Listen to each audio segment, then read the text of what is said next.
الحمد للہ رب العالمین والصلاة والسلام علی سید الانبیاء والمرسلین وعلی آلہ واصحابہ اجمعین اما بعد فاعوذ باللہ من الشیطان الرجیم بسم اللہ الرحمن الرحیم ان اللہ وملائکتہ یصلون علی النبی یا ایہا الذین آمنوا صلوا علیہ وسلموا تسلیما اللہم صلی علی سیدنا و مولانا محمد وعلی آل سیدنا و مولانا محمد وبارک وسلم صلی علیہ الصلاۃ والسلام علیک یا سیدی یا رسول اللہ الصلاۃ والسلام علیک یا سیدی یا حبیب اللہ۔ میرے محترم بھائیوں اور دوستو، آج کا جو ہمارا موضوع ہے وہ ہے 5 ایسے بدترین گناہ ہیں جو انسان کو اللہ تعالیٰ کے غضب کا نشانہ بناتے ہیں۔ یہ 5 بدترین گناہ انسان کو رزق حلال سے محروم کر دیتے ہیں۔ ان 5 گناہوں کی نحوست کا جو سب سے بڑا مین نقصان ہے وہ یہ ہے کہ انسان کی کوئی بھی دعا قبول نہیں ہوتی۔ اللہ تعالیٰ دعا قبول نہیں کرتا، رد کر دیتا ہے۔ فرمایا اگر تم چاہتے ہو کہ تمہاری ہر ایک دعا قبول ہو، اگر تم چاہتے ہو کہ تم مالا مال بن جاؤ، زندگی میں کبھی بھی غریب نہ ہو، فرمایا اگر تم چاہتے ہو کہ اللہ تعالیٰ کا تم پر خاص کرم برقرار رہے، تم اللہ تعالیٰ کی رحمت کی آغوش میں رہو، اللہ تعالیٰ کی رحمت تم پر ہر وقت ہر گھڑی برستی ہی رہے، فرمایا ان 5 گناہوں سے دوری اختیار کرنا، ان 5 گناہوں سے سخت نفرت کرنا۔ آخر وہ 5 گناہ ہیں کون کون سے؟ حضرت سیدنا علی المرتضیٰ شیر خدا کرم اللہ وجہ الکریم کے پاس ایک شخص آیا، کہنے لگا حضرت دنیا میں کچھ لوگ ایسے ہوتے ہیں جو پیدا ہوئے تھے تو امیر تھے، مرتے دم تک بھی وہ امیر رہے، ان سے کبھی بھی رزق ختم نہیں ہوا، لیکن دنیا میں کچھ لوگ ایسے بھی ہیں تو تھوڑے وقت کے لیے امیر رہتے ہیں،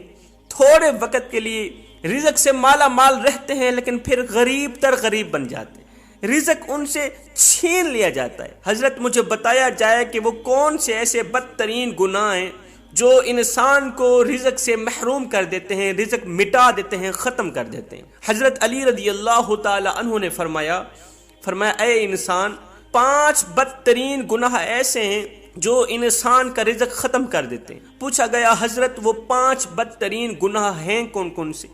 فرمایا نمبر 1 سود کھانا۔ سود کھانا، رسول اللہ صلی اللہ علیہ وسلم کے پاس حضرت جبریل علیہ السلام حاضر ہوئے۔ یا رسول اللہ، اللہ فرماتا ہے جو لوگ سود کا کاروبار کرتے ہیں، جو لوگ سود کھاتے اور دیتے ہیں، جو لوگ ضرورت مندوں کو، مجبوروں کو 1 روپیہ دے کر 2 روپے وصول کرتے ہیں،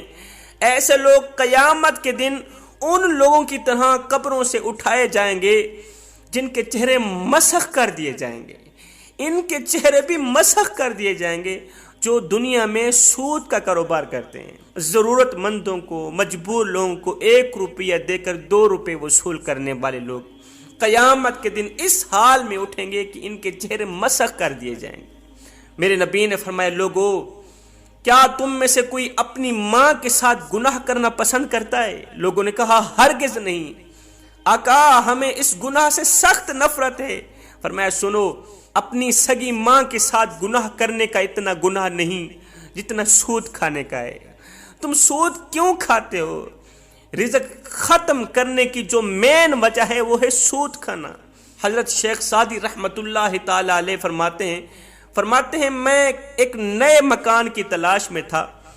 میں ایک نیا مکان خریدنا چاہتا تھا کہ ایک سود خور شرابی میرے پاس آیا، کہنے لگا حضرت یہ جو مکان ہے نا بڑا ہی نرالا خوبصورت عالی شان مکان ہے، یہی آپ خرید لیں، میں بھی اسی محلے کا رہائشی ہوں، میں آپ کا ہمسایہ بن جاؤں گا، آپ نہ تو کسی سے پوچھیں نہ کسی سے مشورہ لیں، یہی مکان خرید لیں، یہ مکان بہت ہی عمدہ ہے، اس میں کوئی بھی عیب نہیں، اس میں کوئی بھی عیب نہیں ہے۔ حضرت نے فرمایا او نادان، اس سے بڑا عیب بھلا کون سا ہو سکتا ہے کہ تو میرا ہمسایہ بن جائے گا، تو میرا پڑوسی بن جائے گا، تو سود خور، تو شرابی، تو جہنمی، اس سے بڑا عیب بھلا کیا ہوگا کہ تو میرا ہمسایہ بن جائے گا، اور جہاں تو جیسا ہمسایہ رہتا ہو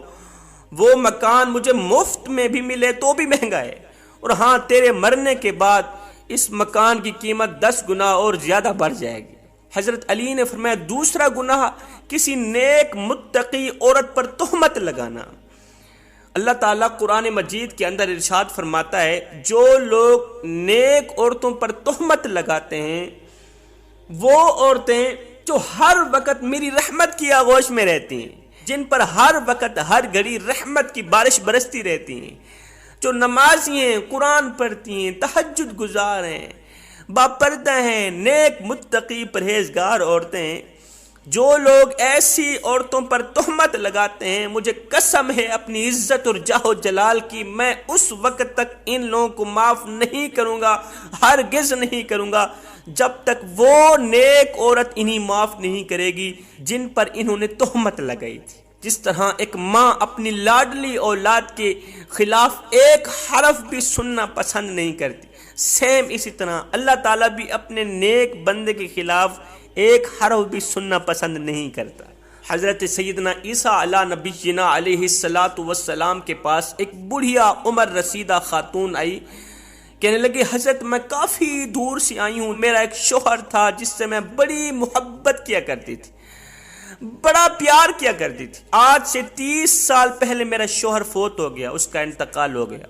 اب روزانہ میرے خواب میں آ کے کہتا ہے ایک بار آ کے قبر کھودو، میرا چہرہ تو دیکھو۔ 30 سال پہلے مرنے والا میرا شوہر جس سے میں دل و جان سے محبت کیا کرتی تھی،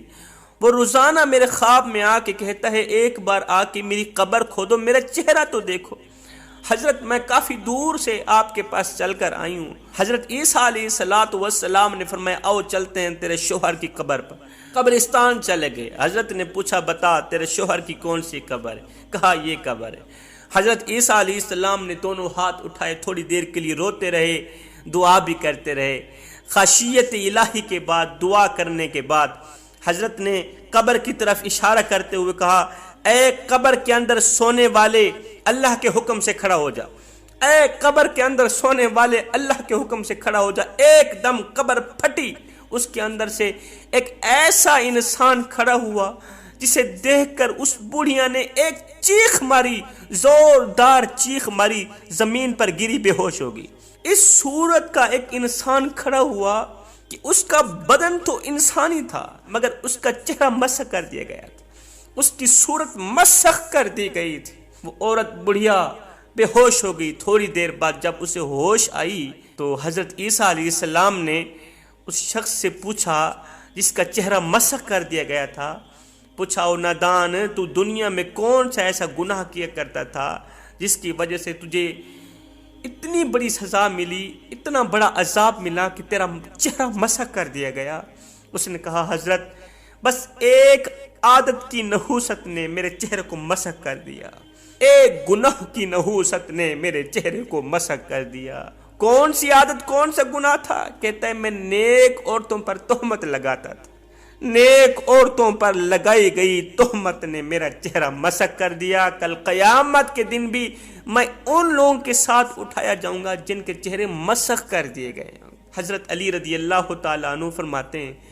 فرماتے ہیں تیسرا گناہ اللہ کے ساتھ کسی کو شریک ٹھہرانا، اللہ کے ساتھ کسی کو شریک ٹھہرانا، شرک کرنا۔ میرے نبی نے فرمایا صحابہ مر جانا، مٹ جانا، ٹکڑے ٹکڑے ہو جانا، پاش پاش ہو جانا، شرک نہ کرنا۔ قیامت کے دن اللہ تعالیٰ اگر چاہے تو زمین و آسمان کے برابر جتنے گناہ کرنے والے لوگوں کو بخش سکتا ہے، مغفرت کر دے گا اگر اللہ تعالیٰ چاہے تو۔ زمین و آسمان کے برابر جتنے گناہ کرنے والے گنہگاروں کو اللہ تعالیٰ اگر چاہے تو بخش دے گا، مگر سنو شرک کرنے والے کو اللہ تعالیٰ کبھی بھی نہیں بخشے گا، مشرک انسان کبھی بھی نہیں بخشا جائے گا۔ حضرت علی رضی اللہ تعالیٰ عنہ فرماتے ہیں چوتھا گناہ کسی پر جادو کرنا، اس سوچ کی بنیاد پر کہ یہ زندگی میں خوش کیوں ہے، کسی کی خوشیوں کا جنازہ نکالنے کے لیے، کسی کا جینا حرام کرنے کے لیے اس پر جادو کرنا، اس کی خوشیوں کا جنازہ نکلوانے کے لیے، اس کا رزق ختم کروانے کے لیے جو شخص جادو کرتا ہے، فرمایا ایسا شخص دائرہ اسلام سے خارج ہو گیا جس نے کسی پر جادو کیا۔ جب وہ مرے گا ایمان کی حالت میں نہیں مرے گا، مسلم بن کر نہیں مرے گا. جب وہ مرے گا روح نکلنے سے پہلے پہلے شیطان آئے گا, کہے گا بیٹے میں تیرا باپ ہوں, اس کے باپ کے روپ میں آئے گا, باپ کی شکل میں آئے گا, بیٹے میں تیرا باپ ہوں, دیکھ تیرے دادا یہودی بن کر مرے, تیرے پردادا یہودی بن کر مرے, بیٹے تو مسلمان بن کر کیوں مر رہا ہے, کیوں جا رہا ہے, تو بھی یہودی مذہب قبول کر کے مر, تو بھی یہودی مذہب لے کے جا. الغرض یہ شیطان کی باتوں میں آ کر یہودی مذہب قبول کر کے اس دنیا سے دفع ہو جاتا ہے. حضرت علی فرماتے ہیں 5واں گناہ جو سب سے بڑا گناہ ہے, جو اللہ تعالیٰ کو بہت ہی ناپسندیدہ ہے, وہ ہے کسی کو دکھ دینا, کسی کو تکلیف دینا, کسی کا جینا حرام کرنا ہے. کسی کو دکھ دے کر, کسی کو غم دے کر,